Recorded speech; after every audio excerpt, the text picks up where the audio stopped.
Hello friends, कैसे आप सभी लोग। स्वागत है आप सभी का हमारे यूट्यूब चैनल इंग्लिश लिटरेचर 247 में। This is Hanif and today I am going to discuss some very important questions. So if you are preparing for UGC NET or any other examinations in which English literature is being asked, then this video is going to be very fruitful for you. And if you want to join our Telegram channel, the link is in the description box. और वहाँ से आप हमारे Telegram channel को join कर सकते हैं और अपनी एक अच्छी प्रिपरेशन कर सकते हैं. आज की इस वीडियो में हम कुछ क्वेश्चंस को डिस्कस करेंगे डिटेल में, जो आपके लिए बहुत ही फ्रूटफुल होंगे.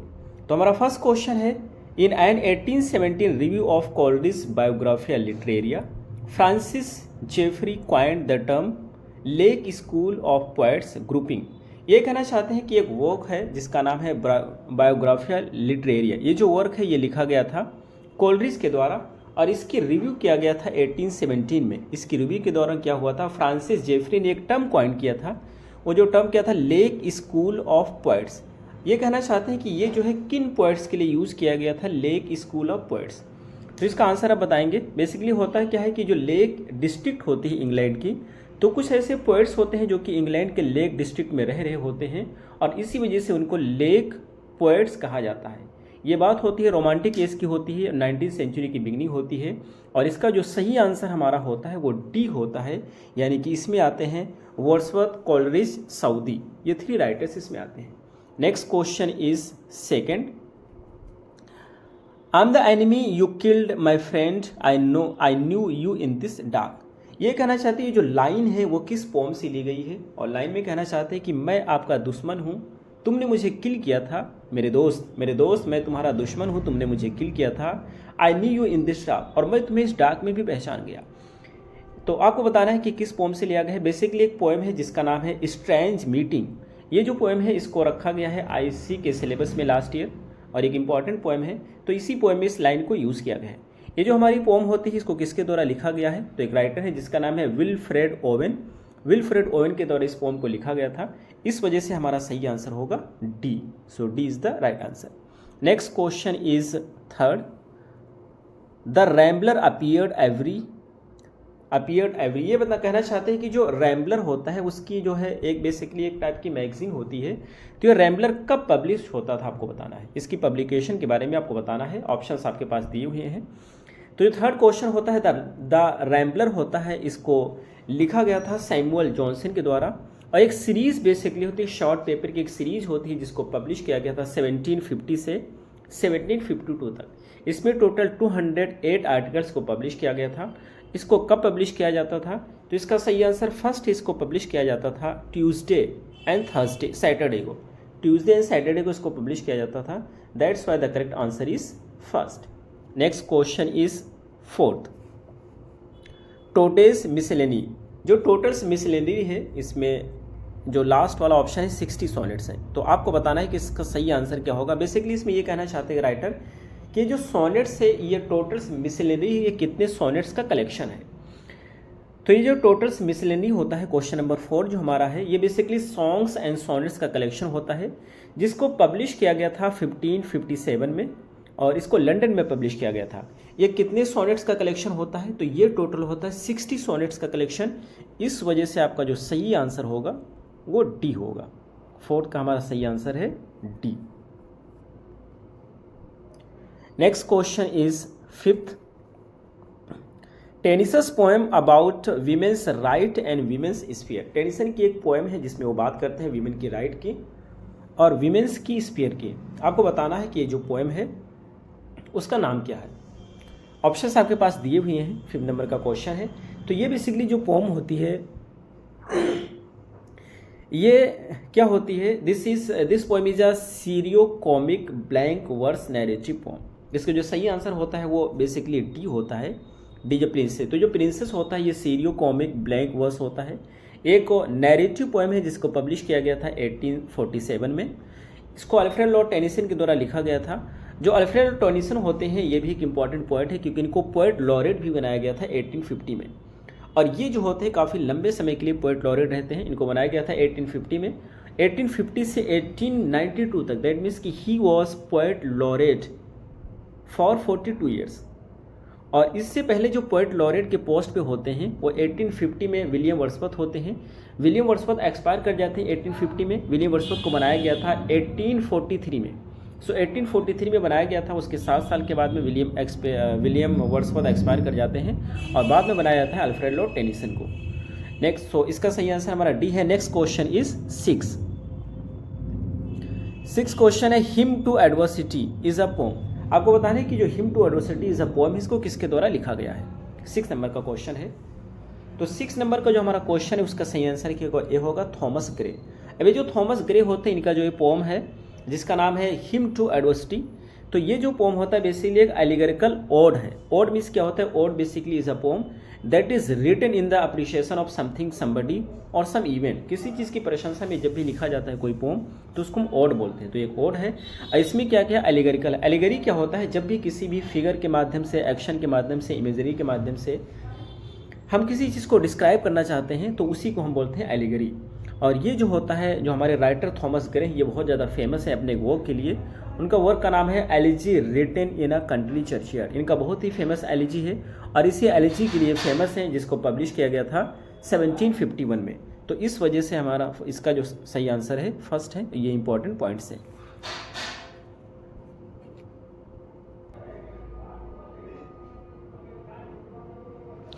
Next question is 7, the author of the provoked husband was. आपको बताना है कि ये जो बुक है द प्रोवोक्ड हस्बैंड, ये किसके द्वारा लिखी गई है। तो जो 7 नंबर का क्वेश्चन है इसका हमारा जो आंसर होगा वो डी होगा, यानी कि वैन ब्रू के द्वारा लिखी गई है। ये जो वैन ब्रू होता है, इनका फुल नाम होता है सर जॉन वैन ब्रू। ये बेसिकली इनका 2 जो है फेमस कॉमेडीज़ हैं, जिसका फर्स्ट का नाम है द रिलैप्स जो कि पब्लिश हुई थी 1696 में। सेकंड है प्रोवोक्ड वाइफ होते जो कि पब्लिश हुई थी 1697 में। ये जो इनकी 2 कॉमेडीज़ होती हैं इसकी वजह से बहुत ज़्यादा ये फेमस हैं। और ये जो कॉमेडीज़ होती हैं ये argumentative and out spoken restoration comedies होती हैं जो कि बहुत ही फेमस है। इसी की वजह से ये राइटर जाने जाते हैं sir John Vanbrugh. Next question is 8, who among the boys in Golding's Lord of Flies is associated with Christ. ये कहना चाहते हैं कि जो गोल्डिंग की एक नॉवेल है जिसका नाम है लॉर्ड ऑफ फ्लाइज, इसमें से एक बॉयज होता है जो कि क्राइस्ट से एसोसिएटेड होता है। आपको बताना है वो कौन सा बॉय है। पिगी है, जैक है, या अगला इसमें एक और है साइमन है। तो इनमें से आपको चूज करना है। तो ये जो हमारा होता है क्वेश्चन नंबर 8 का जो है, क्वेश्चन नंबर 8 में ये जो नॉवेल होती है, इस नॉवेल को पब्लिश किया गया था, जो नॉवेल का नाम है लॉर्ड ऑफ फ्लाइज, पब्लिश किया गया था विलियम गॉडविन के द्वारा 1954 में। ये बेसिकली क्या होती है? Group of British boys stuck on an uninhabited island. British boys का एक ग्रुप होता है जो कि एक ऐसे आइलैंड पे फंस जाते हैं जहाँ पे कोई नहीं रह रहा होता है, और उसी में एक बॉय होता है जिसका नाम होता है साइमन, और वही जो होता है क्राइस्ट से एसोसिएटेड है। इस वजह से आपका सही आंसर डी है। Next question is 9th, Fanny Burney's Evelina is. ये जो है फैनी बर्नी की एवेलिना है, ये किस चीज़ के बारे में आपको बताना है। तो फर्स्ट है young ladies entry into English fashionable society, और जो 9 का हमारा सही आंसर होता है वो फर्स्ट ही होता है। एक यंग लेडी होती है जो कि इंग्लिश फैशनेबल इंग्लिश सोसाइटी में एंट्री करती है, तो उसी से रिलेटेड है। Next question is 10, the unexpurgated text of Lady Chatterley's lover was published after obscenity trial इन।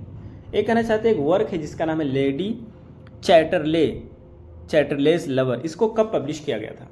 तो जो 10 नंबर का हमारा क्वेश्चन है लेडी चैटरलेस लवर, ये एक नॉवेल होती है जिसको लिखा गया था W.H. लॉरेंस के द्वारा। फर्स्ट टाइम इसको पब्लिश किया गया था 1928 में, लेकिन ये प्राइवेट तरीके से पब्लिश किया गया था क्योंकि ये अच्छी ऑप्शन थी इस वजह से। लेकिन इसको दोबारा से जो ओपन तरीके से पब्लिश किया गया था 1960 में यूके में ओपनली पब्लिश किया गया था, इस वजह से इसका सही आंसर होगा C. Next question is 11th, the title the sound and the fury is taken from. आपको बताना है ये जो टाइटल है द साउंड एंड फ्यूरी, ये किसके कहाँ से लिया गया है। तो ये जो द साउंड एंड फ्यूरी है बहुत ही फेमस नॉवेल है जिसको एक राइटर विलियम फॉकनर के द्वारा लिखा गया है, जिसका फुल नाम होता है विलियम कुटवर्थ फॉकनर, और इन्हीं के द्वारा लिखा गया था। ये जो टाइटल है इसको लिया गया था मैकबेथ से। मैकबेथ एक प्ले है, ट्रेजेडी है, शेक्सपियर द्वारा लिखी गई है, तो उसी से इसके टाइटल को लिया गया है। B is the right answer. Next question is 12, Pecola is a character in, ये पेकोला एक कैरेक्टर है और आपको बताना है कि वो किस में यूज़ किया गया है, किस वर्क में। 12 नंबर का क्वेश्चन है। तो जो पेकोला कैरेक्टर होता है एक ब्लूएस्ट आइज होता है, कैरेक्टर जो होता है द ब्लूएस्ट आइज पेकोला है। जो द ब्लूएस्ट आइज होता है ये एक नॉवेल है जो कि 1970 में पब्लिश की गई थी अमेरिकन ऑथर टोनी मॉरिसन, और इसी नॉवेल में इस कैरेक्टर को यूज़ किया गया था ब्लूएस्ट आई में। So A is the right answer. Next question is 13 number का क्वेश्चन है, which of the following author book pair is correctly match, कौन सा ऑथर है उसकी बुक से उसका जो अच्छे से मैच कर रहा है, तो इसका सही आंसर आपका होगा 13 का ए, सॉरी 13 का आपका बी सही आंसर है। सॉल बेलोस का हेरजोग, ये इनका सही मैच कर रहा है, तो B is the right answer. Next question is 14 and 14 number का क्वेश्चन है, ये कहना चाहते हैं कि which novel has a nameless narrator, एक ऐसी नॉवेल है जिसमें जो नरेटर है वो नेमलेस है, आपको बताना है कौन सी नॉवेल है। Invisible man, the grapes of wrath और बॉबी डिक या अन्ना क्रेनिया। तो 14 का जो हमारा सही आंसर है, ये 14 का हमारा फर्स्ट सही आंसर हुआ इनविजिबल मैन। ये जो इनविजिबल मैन है एक नॉवेल है जिसको राल्फ एलिसन के द्वारा लिखा गया था, इसे पब्लिश किया गया था 1952 में। So A is the right answer. Next question is 15 and the 15 question is Chaucer's the knight's tale is a high romance told in, Chaucer की जो नाइट टेल है ये एक हाई रोमांस है, इसको किस फॉर्म में लिखा गया है। तो ये जो होती है नाइट्स टेल होती है, एक जो नाइट्स टेल है ये इसकी फर्स्ट टेल होती है, इसको एम्बिक पेंटामीटर में लिखा गया है, और जो इसमें एक वर्ड यूज़ किया गया, इसका जो सही आंसर होता है हीरोइक लिवर होता है, तो सी इसका सही आंसर है। लिवर की मीनिंग होती है मीटर या राइम। तो इनकी जो है बहुत सारी स्टोरीज़ का कलेक्शन होता है जो कैंटरबरी टेल्स में, और जो नाइट्स टेल होती है फर्स्ट टेल होती है जिसको हीरोइक लिवर में लिखा गया, इस वजह से सी इसका सही आंसर होगा।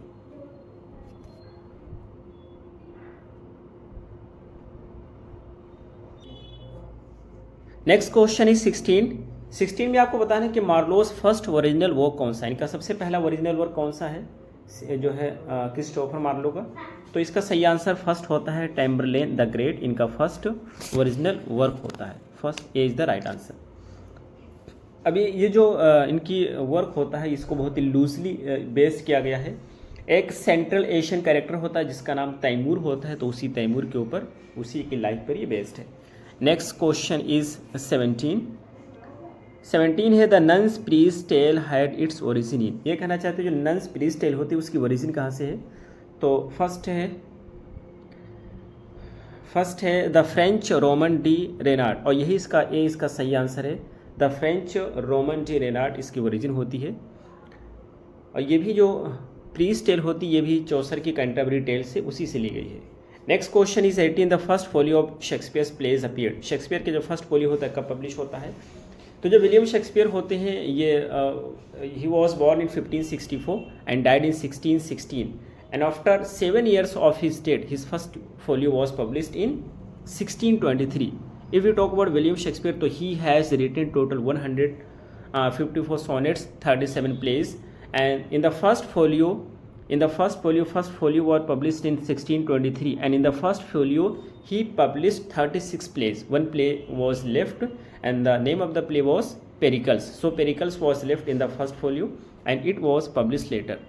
So I think the points are clear. Next question is 19th. In Langland's Piers the Plowman Piers appears finally as, ये जो लैंगलैंड होता है उनका जो पियर्स दो प्लोमैन है उसमें पियर्स प्लोमैन किस रूप में अपीयर होते हैं आपको बताना है, charity, the Holi Trinity, Jesus या गुड समैरिटन। तो 19 का हमारा सही आंसर डी होता है, गुड समैरिटन के रूप में उसमें दिखाई देते हैं।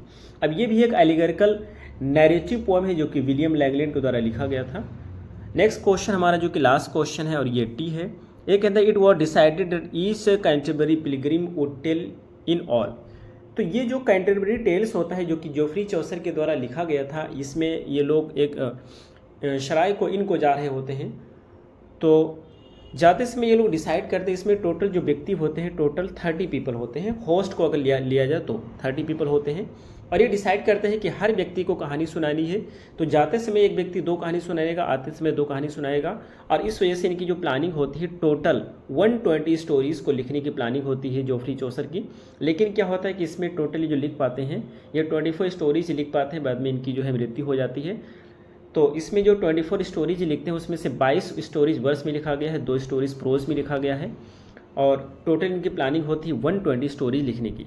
तो एक जो व्यक्ति होता है उसको कितनी स्टोरी सुनानी होती है? 4 सुनानी होती है। इस वजह से हमारा 20 का सही आंसर क्या होगा? डी होगा, 4 स्टोरीज। तो ये रहे हमारे इसको क्वेश्चन। हमें उम्मीद है आपको जरूर समझ आए होंगे। वीडियो कैसी लगी आपको जरूर बताइएगा। फिर मिलते हैं अगली वीडियो में। Till then take care, have a good time.